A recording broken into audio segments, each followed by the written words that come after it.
시편 119편 57절부터 64절 말씀 무엇이 나의 몫이라 부를 만한가? 시편 119편의 8번째 여는 히브리 알파벳 헤트로 시작합니다. 헤트는 담장 혹은 울타리를 뜻하는 글자입니다. 담장은 두 가지 일을 동시에 합니다. 밖의 위협으로부터 안을 보호하고 동시에 안에 있는 것이 무엇인지 분명히 규정합니다. 이 연에서 시인은 자신의 몫이 무엇인지, 자신이 속한 자리가 어디인지를 하나씩 확인해 나갑니다.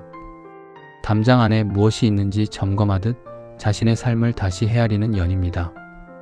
57절은 이렇게 시작합니다.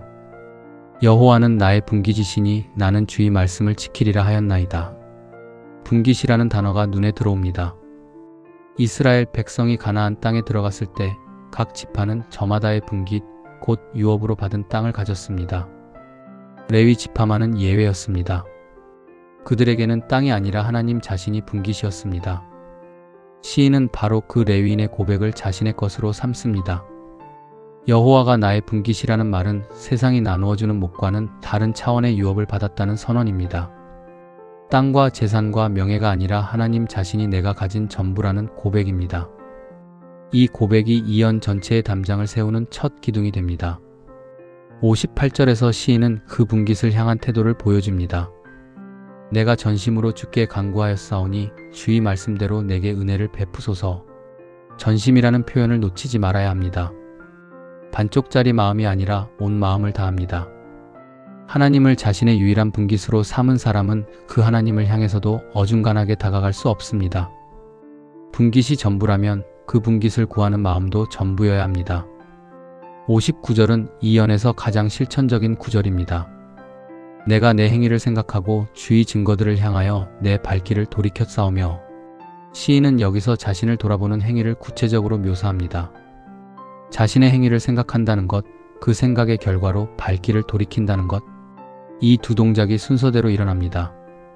성찰이 먼저이고 방향 전환이 그 다음입니다. 많은 사람이 삶을 바꾸고 싶어 하면서도 정작 자신의 행위를 정직하게 들여다보는 그 첫 단계를 건너뜁니다. 어렵고 힘들기 때문입니다. 시인은 건너뛰지 않습니다. 자신의 걸음을 잇는 그대로 응시한 후에야 발길을 돌립니다. 자기 삶을 말씀의 거울 앞에서 성찰하고 조율한 후에야 비로소 방향이 바뀌기 때문입니다. 60절에서 이 돌이킴은 속도를 얻습니다. 주의 계명들을 지키기에 신속히 하고 지체하지 아니하였나이다. 신속함과 지체하지 않음, 이 두 표현이 나란히 놓여 강조를 이룹니다. 깨달음과 순종 사이에는 흔히 시간의 간극이 생깁니다. 알면서도 미루고 옳다고 여기면서도 다음으로 넘기는 것이 사람의 습성입니다. 시인은 그 간극을 최소화하려 합니다. 말씀에 신속하게 순종하는 일은 형성된 습관에서 나옵니다. 시인이 말씀을 가까이 하고 묵상하면서 순종하는 삶을 오래도록 훈련하고 반복했다는 숨어있는 진리를 묵상으로 캐내야 합니다. 61절에서 그 담장이 실제로 시험받는 장면이 등장합니다. 악인들의 줄이 내게 두루 얽혔을지라도 나는 주의 법을 잊지 아니하였나이다. 줄이 두루 얽혔다는 표현은 사방에서 옭아매는 압박을 그립니다. 악인들의 계략과 방해가 그를 에워쌌지만 얽힌 줄 속에서도 시인은 말씀을 잊지 않았습니다. 담장이 진짜로 담장인지는 평온할 때가 아니라 포위당했을 때 드러납니다. 시인의 담장은 그 포위 속에서도 무너지지 않았습니다. 62절은 이 연에서 가장 은밀하고 아름다운 순간입니다. 내가 주의 의로운 규례로 말미암아 밤중에 일어나 주께 감사하리이다. 앞선 6번째 연에서도 시인은 밤에 하나님의 이름을 기억했습니다. 이제 그는 한 걸음 더 나아갑니다. 밤중에 일어나 감사를 드립니다. 잠든 세상 가운데 홀로 깨어 감사하는 이 장면은 그의 신앙이 사람들의 시선이 있는 낮에만 작동하는 것이 아니라는 것을 보여줍니다. 아무도 보지 않는 밤, 아무도 확인해 줄 수 없는 그 고요한 시간에도 시인의 감사는 살아 움직입니다.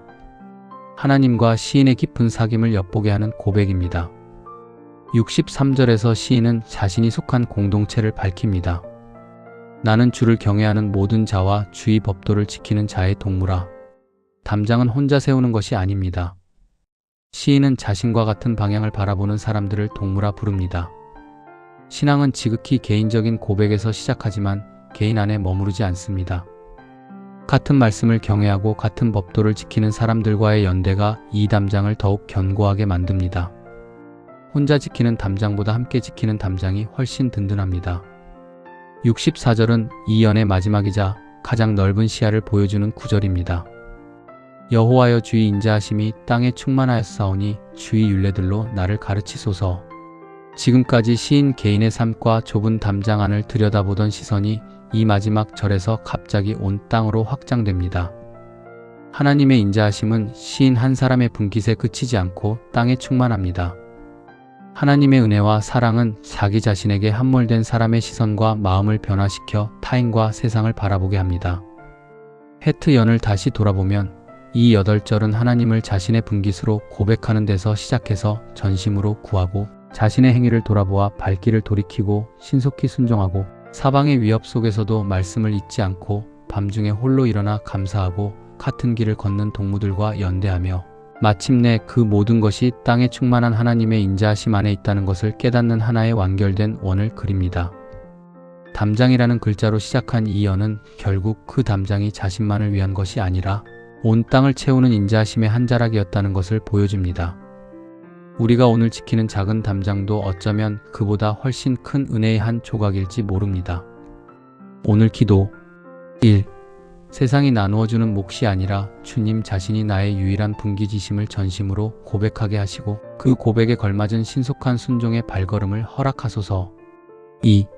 나를 올가매는 압박과 얽힌 상황 속에서도 주의 말씀을 잊지 않게 하시고 아무도 보지 않는 밤에도 홀로 깨어 감사할 수 있는 은밀한 신앙을 주소서. 3. 나와 같은 길을 걷는 신앙의 동무들을 붙여주시고 내가 지키는 이 작은 담장이 땅에 충만한 주의 인자하심의 한 부분임을 깨닫게 하소서.